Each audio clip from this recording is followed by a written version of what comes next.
Welcome to maths with Mathesh. நம்ம இன்னைக்கு 10th maths எண்களும் தொடர்வரிசைகளும் அலகு பயிற்சி 2ல 8வது கணக்கு பார்க்க போறோம்.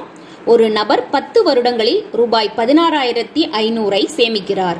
ஒவ்வொரு வருடமும் அவர் சேமிக்கும் தொகையானது அதற்கு முந்தைய வருடம் சேமிக்கும் தொகையை விட ரூபாய் 100 அதிகம். அவர் முதல் வருடம் எவ்வளவு சேமித்திருப்பார் அப்படின்னு சொல்லி கேட்டிருக்காங்க. ஒரு நபர் 10 வருடங்கள்ல அவர் சேமித்திருக்கக்கூடிய மொத்த தொகை 16,500. சோ இது நமக்கு என்ன மதிப்பு அப்படின்னா கூடுதல் மதிப்பு. முதல் n உறுப்புகளின் கூடுதல்.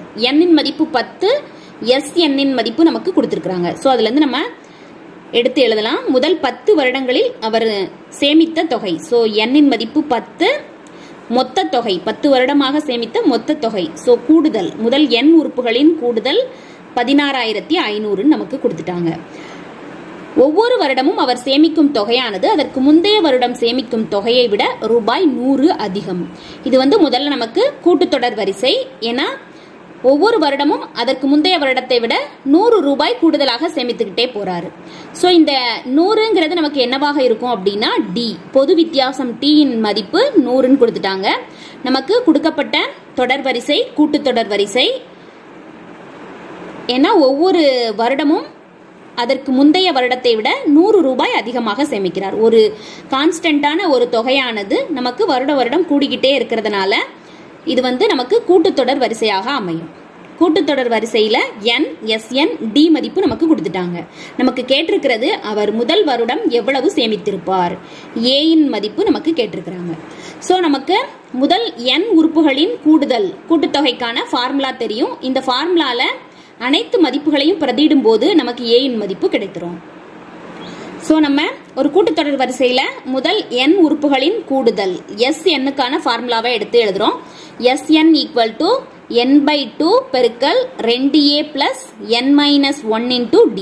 இதுதான் நமக்கு முதல் n உறுப்புகளின் கூடுதலுக்கான ஃபார்முலா. இதுல sn இன் மதிப்பு நமக்கு தெரியும் 16,500. n இன் மதிப்பு தெரியும் 10, 10/2 பெருக்கல் 2 பெருக்கல் a மதிப்பு தான் நமக்கு தெரியாது. சோ a அப்படியே வச்சுக்கலாம். பிளஸ் n இன் மதிப்பு நமக்கு தெரியும் 10.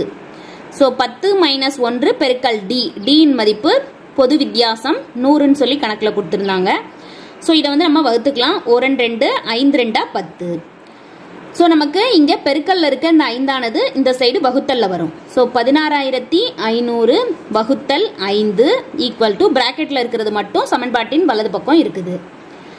So 2a plus 10 - 1 9. 9 பெருக்கல் இந்த 100 கிடைக்கும்.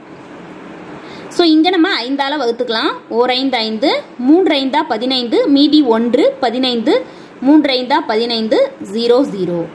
So 3300 equal to 2a plus 9 பெருக்கல் 100 900 கிடைக்கும். சோ இந்த பிளஸ் 900 நமக்கு இந்த சைடு மைனஸ்ல வரும். So 3300 minus 900 equal to 2a. So 3300ல இருந்து 900 கழிக்கும் போது நமக்கு 2400 கிடைக்கும். 2400 ஈக்குவல் டு 2a. நமக்கு தேவையானது a இன் மதிப்பு. சோ a ஈக்குவல் டு இந்த சைடு பெருக்கல்ல இருக்க 2 இந்த சைடு வகுத்தல்ல வரும். சோ 2400/2. சோ இதை வகுக்கும் போது 1 2 1 2 2 2 4 0 0. சோ a இன் மதிப்பானது 1200 அப்படின்னு சொல்லி கிடைச்சிருக்குது. ஏங்கிறது என்ன அப்படின்னா நமக்கு அவர் முதல் வருடம் எவ்வளவு சேமித்திருப்பார்னு கேட்டிருந்தாங்க. சோ அவர் முதல் வருடம் சேமித்த தொகை ரூபாய் 1200. நம்ம ஆன்சரை எடுத்து எழுதியாச்சு. முதல் வருடம் அவர் சேமித்த தொகை ரூபாய் 1200. நமக்கு கணக்குல ஒரு நபர் 10 வருடங்கள்ல 16,500 ரூபாய் சேமித்திருக்கிறார்னு சொல்லி கொடுத்திருக்கிறாங்க. ஒவ்வொரு வருடமும் அவர் சேமிக்கும் தொகையை விட 100 ரூபாய் அதிகமாக சேமிக்கிறாருங்கிறத பயன்படுத்தி அது கூட்டுத்தொடர் வரிசைங்கிறத கண்டுபிடிச்சிட்டோம்.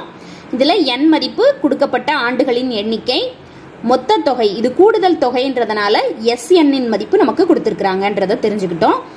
ஒவ்வொரு வருடமும் 100 அதிகமாகிறதுனால இதுதான் பொது வித்தியாசம் d இன் மதிப்பு. நமக்கு கேட்டிருக்கிறது முதல் வருடம் அவர் சேமித்த தொகை a. சோ ஒரு கூட்டுத்தொடர் வரிசையில முதல் n உறுப்புகளின் கூடுதலுக்கான ஃபார்முலா தெரிஞ்சா போதும். ஃபார்முலால அனைத்து மதிப்புகளையும் பிரதியிடும் போது நமக்கு முதல் வருடம் அவர் சேமித்த தொகை 1200ன்னு சொல்லி கிடைச்சிருச்சு.